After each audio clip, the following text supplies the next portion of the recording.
Hello student. तो चलिए आज क्लास 12th के लिए chapter number 1 relation and function संबंध एवं फलन में एक्सरसाइज 1.1 का क्वेश्चन नंबर 8 को आज डिस्कस करते हैं। तो देखते हैं क्वेश्चन नंबर 8 में, so that the relation are in the set A, आपका सेट दिया हुआ है 1 2 3 4 5 गिवन बाई आर, आपका रिलेशन दिया A comma B such that A minus B mod of is even. आपका ये क्या होना चाहिए? इवन होना चाहिए, ठीक है, सम होना चाहिए। इज एन इक्विवेलेंस रिलेशन, ये बोल रहा है कि ये जो आपका रिलेशन दिया है वो आपका इक्विवेलेंस है, माने तुल्यता संबंध है, ठीक है। और आगे एक और क्वेश्चन दिया है, उसको अपन बाद में करेंगे। पहले तो ये इसको चेक करेंगे कि ये आपका है इक्विवेलेंस रिलेशन है या नहीं है, ये अपन को शो करना है इक्विवेलेंस रिलेशन को, ठीक है। तो क्वेश्चन देखते हैं यहाँ पर कि सिद्ध कीजिए कि ए आपका सेट दे दिया, आर आपका रिलेशन दे दिया, और वो क्या होना चाहिए? इन दोनों का डिफरेंस सम होना चाहिए। द्वारा प्रदत्त संबंध आर एक तुल्यता संबंध है, ये अपन को सिद्ध करना है पहले, ठीक है। तो देख लेते हैं। सबसे पहले जो अपन को सेट दिया है वो अपन लिख लेते हैं 1 2 3 4 और 5, ये आपका सेट दिया। और जो रिलेशन दिया है उसको भी अपन लिख देते हैं इस प्रकार, A comma B such that mod of A minus B is even. यह आपका क्या होना चाहिए? इवन होना चाहिए। माने आपको कोई भी इनमें से आपको दो नंबर लेने हैं और उनका जो डिफरेंस है वो आपका क्या होना चाहिए? इवन होना चाहिए, सम होना चाहिए, ठीक है। इवन का मतलब होता है आपका सम, ठीक है। अब इसका रिलेशन बना लेते हैं अपन।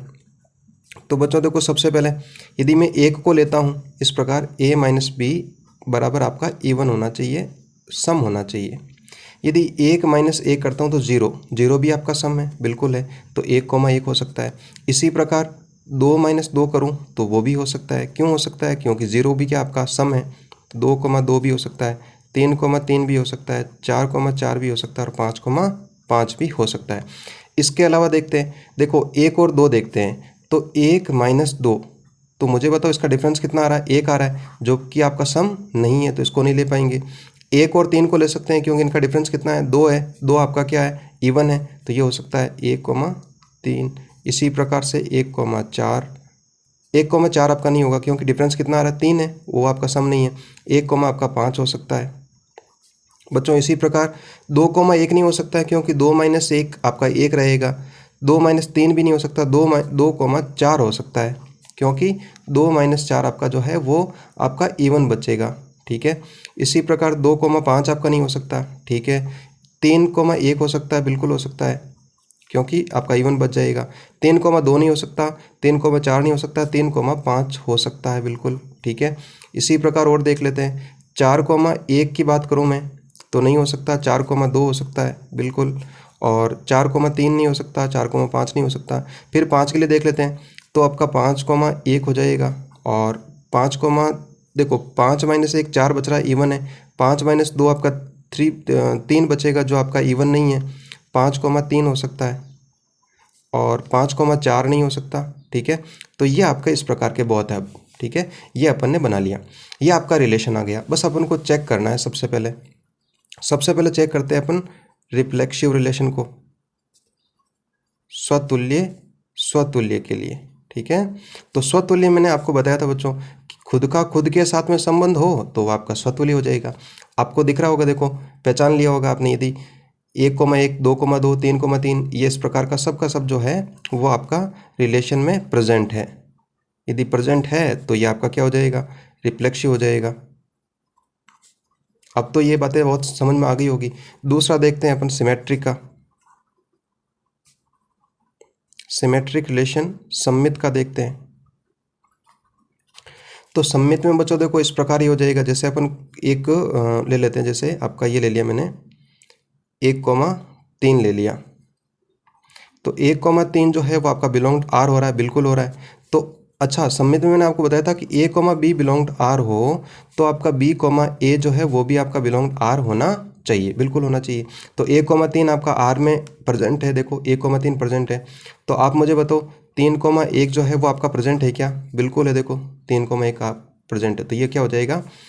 यहाँ पर भी लिख देता हूँ, so it is reflexive relation, स्वतुल्य है।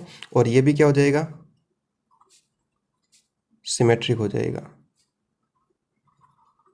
सिमेट्रिक रिलेशन, सममित है, स्वतुल्य भी और सममित भी है। अब लास्ट आपका रहता है ट्रांजिटिव का। तो बच्चों ट्रांजिटिव रिलेशन मैंने संक्रामक में मैंने आपको बताया था कि ए कॉमा बी आपका बिलोंग्ड आर है और बी कॉमा सी आपका बिलोंग्ड आर है, तो ए कॉमा सी भी जो है वो आपका बिलोंग्ड आर होना चाहिए। तो यहाँ से अपन एक इस प्रकार का ले लेते हैं, जैसे यहाँ से अपन एक कॉमा 3 ले लेते हैं, ठीक है। तो 1,3 जो है वो आपका बिलोंग्ड आर है, बिल्कुल है। फिर देखो 3 कॉमा ऐसा देखो कोई 5 ये ले लिया मैंने, 3,5 बिल्कुल बिलोंग्ड आर है, देख पा रहे होंगे। देखो 1,3 भी है, 3,5 भी है। तो अब आपका जो है वो क्या होना चाहिए, ये 1 और 5 जो है वो भी आपका बिलोंग्ड आर होना चाहिए। तो देख रहे होंगे, देखो ये दिख रहा है 1,5 ये भी आपका बिलोंग्ड आर है। तो ये जो शर्त थी उसका पालन कर लिया। अब देखो बच्चों, यदि आपने इंट्रोडक्शन वीडियो नहीं देखा तो उसको जरूर देखो, ठीक है। उसका डिस्क्रिप्शन में मैंने लिंक दे दिया है, उसको देखना जरूरी है, तभी आपका ये स्वतुल्य, रिफ्लेक्सिव, सिमेट्रिक और ट्रांजिटिव आपको समझ में आएगा, ठीक है। तो इसको अपन क्या बोल देंगे, दिस इज ट्रांजिटिव रिलेशन, संक्रामक है ये, ठीक है बच्चों, संक्रामक है। तो मैंने आपको बताया था कि जब तुल्यता संबंध होता है तो उसमें आपका रिफ्लेक्सिव होना चाहिए, सिमेट्रिक होना चाहिए, ट्रांजिटिव होना चाहिए। यदि आपके तीनों प्रेजेंट है तो ये आपका क्या हो जाएगा, तुल्यता संबंध हो जाएगा। तो अब अपन लिख सकते हैं this is a equivalence relation, तुल्यता संबंध है।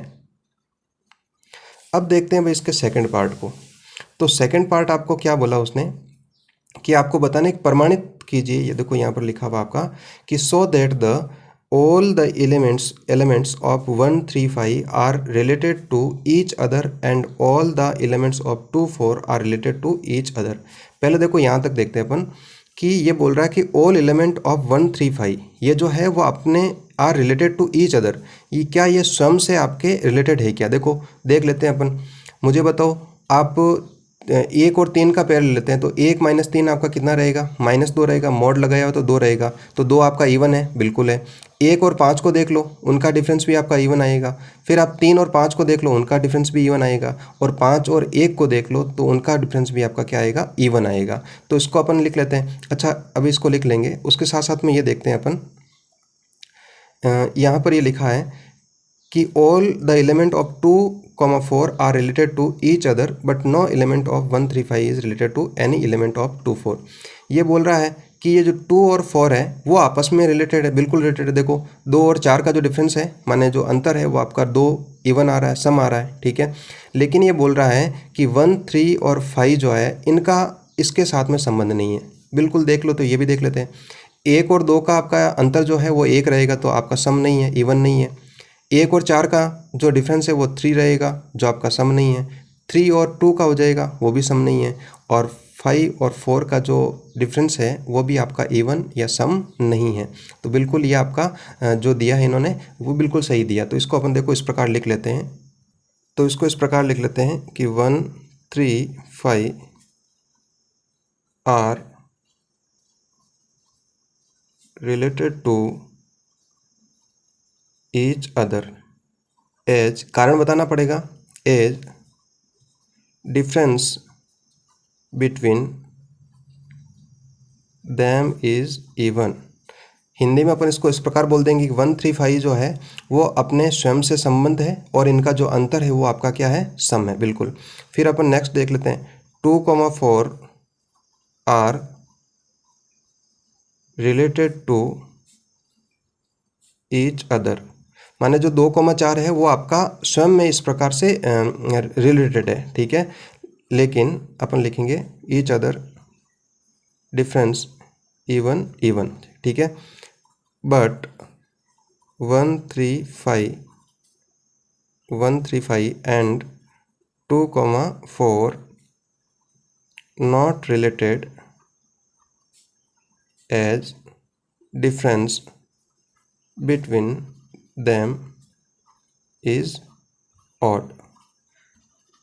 कहने का अर्थ यह हो गया कि 1 3 5 और 2 4 जो है वो आपका जो उनका जो डिफरेंस है वो आपका उनके दोनों के जो बीच में डिफरेंस है वो आपका इवन नहीं है, ऑड है, ठीक है, और वो आपका इसी प्रकार का बोल रहा था। तो इस प्रकार से आपका ये क्वेश्चन सॉल्व होता है। आपका ये क्वेश्चन काफ़ी इंपॉर्टेंट क्वेश्चन है, तो आशा करता हूँ कि ये क्वेश्चन आपको बहुत अच्छे से समझ में आया होगा।